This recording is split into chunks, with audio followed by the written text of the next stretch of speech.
Gênesis, capítulo 41. Passados 2 anos completos, Faraó teve um sonho. Parecia-lhe achar-se ele de pé junto ao Nilo. Do rio subiam 7 vacas formosas à vista e gordas e pastavam no carriçal. Após elas subiam do rio outras 7 vacas, feias à vista e magras, e pararam junto às primeiras, na margem do rio.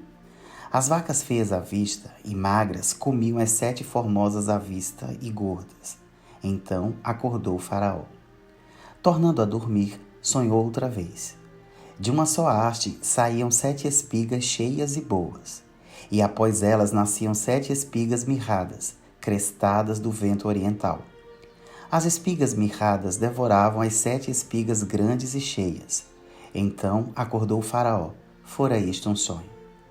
De manhã, achando-se ele de espírito perturbado, mandou chamar todos os magos do Egito e todos os seus sábios e lhes contou os sonhos, mas ninguém havia que lhes interpretasse.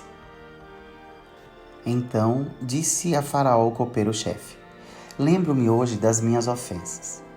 Estando Faraó muito indignado contra os seus servos e pondo-me sob prisão na casa do comandante da guarda, a mim e ao padeiro-chefe, tivemos um sonho na mesma noite, eu e ele. Sonhamos, e cada sonho com a sua própria significação. Achava-se conosco um jovem hebreu, servo do comandante da guarda. Contamos-lhe os nossos sonhos, e ele nos interpretou, a cada um segundo o seu sonho. E como nos interpretou, a si mesmo se deu. Eu fui restituído ao meu cargo, o outro foi enforcado. Então Faraó mandou chamar José, e o fizeram sair à pressa da masmorra. Ele se barbeou, mudou de roupa e foi apresentar-se a Faraó. Este lhe disse: Tive um sonho, e não há quem o interprete. Ouvi dizer, porém, a teu respeito, que, quando ouves um sonho, podes interpretá-lo. Respondeu-lhe José: Não está isso em mim, mas Deus dará resposta favorável a Faraó. Então contou Faraó a José: No meu sonho, estava eu de pé na margem do Nilo, e eis que subiam dele 7 vacas gordas e formosas à vista, e pastavam no carriçal. Após estas subiam outras vacas, fracas, muito feias à vista e magras. Nunca vi outras assim disformes em toda a terra do Egito. E as vacas magras e ruins comiam as primeiras 7 gordas, e depois de as terem engolido, não davam aparência de as terem devorado, pois o seu aspecto continuava ruim como no princípio. Então acordei. Depois vi em meu sonho que 7 espigas saíam da mesma haste, cheias e boas. Após elas nasceram 7 espigas secas, mirradas e crestadas do vento oriental. As 7 espigas mirradas devoravam as 7 espigas boas. Contei-o aos magos, mas ninguém houve que mo interpretasse. Então lhe respondeu José: O sonho de Faraó é apenas um. Deus manifestou a Faraó o que há de fazer. As 7 vacas boas serão 7 anos. As 7 espigas boas também 7 anos.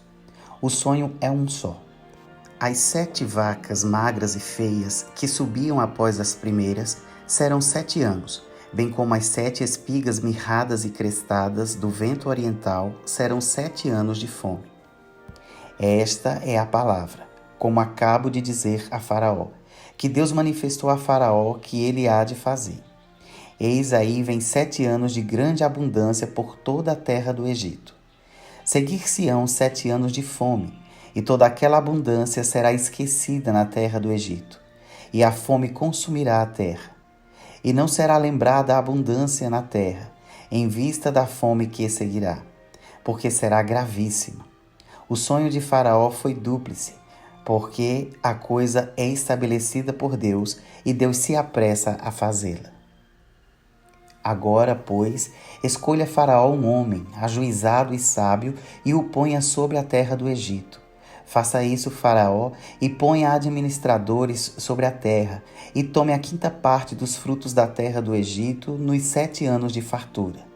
Ajuntem os administradores toda a colheita dos bons anos que virão. Colham cereal debaixo do poder de Faraó para mantimento nas cidades, e o guardem.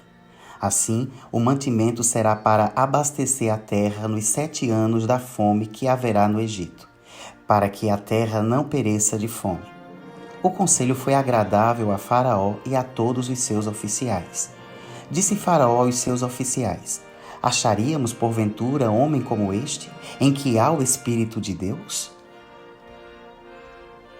Depois disse Faraó a José: visto que Deus te fez saber tudo isto, ninguém há tão ajuizado e sábio como tu. Administrarás a minha casa, e a tua palavra obedecerá todo o meu povo. Somente no meu trono eu serei maior do que tu. Disse mais Faraó a José: vês que te faço autoridade sobre toda a terra do Egito. Então tirou Faraó o seu anel de sinete da mão e o pôs na mão de José. Fê-lo vestir roupas de linho fino e lhe pôs ao pescoço um colar de ouro.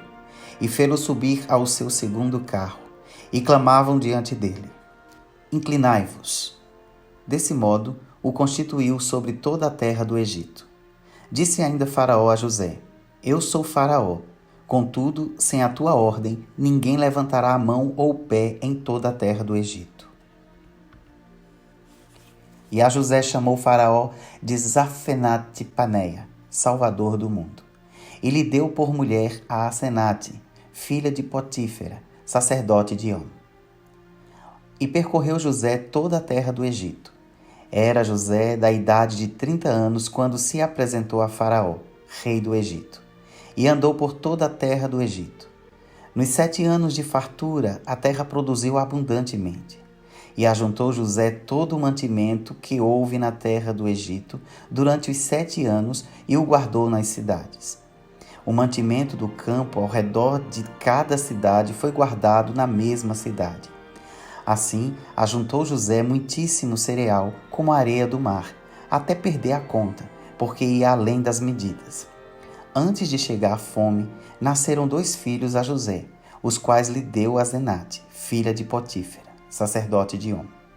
José, o primogênito, chamou de Manassés, esquecimento, pois disse: Deus me fez esquecer de todos os meus trabalhos e de toda a casa de meu pai.